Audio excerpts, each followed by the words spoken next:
ছোট পর্দার দর্শকপ্রিয় অভিনেত্রী তাসনিয়া ফারিন 2017 সালে মায়ের ইচ্ছায় অভিনয়ে নাম লেখান। তারপর অসংখ্য নাটক, টেলিফিল্মে অভিনয় করে প্রশংসা কুড়িয়েছেন ওই অভিনেত্রী। গত ঈদ উল ফিতরের গায়িকা হিসেবে আত্মপ্রকাশ করেছেন তাসনিয়া ফারিন।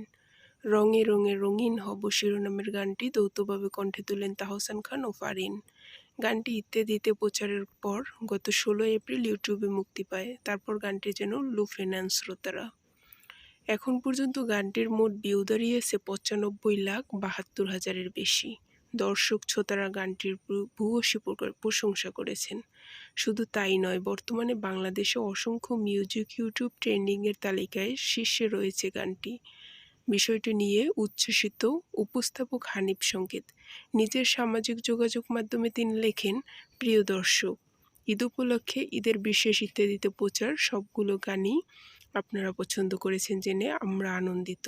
গানটির মধ্যে শিল্পী তাহসান ও তাসনিয়া ফারিনের গাওয়া রঙে রঙে রঙিন হব গানটি আপনাদের বিচারে সেরা গান নির্বাচিত হয়ে বাংলাদেশ থেকে ইউটিউব ট্রেন্ডিংয়ে মিউজিক বিভাগে 1 নম্বর স্থানে উঠে আসে, যা এখনও অটুট আছে।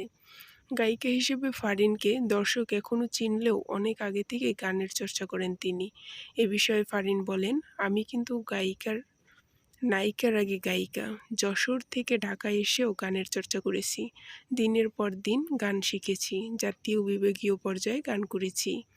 গান গেয়ে অনেক পুরস্কার পেয়েছি, কিন্তু অভিনয়ের কারণে গানের প্রতিভা এতদিন কেউ জানতে পারেনি। রঙে রঙে রঙিন হব শিরোনামে গানের কথা লিখেছেন কবির বকুল, সুর ও সঙ্গীতায়োজন করেছেন ইমরান মাহমুদুল।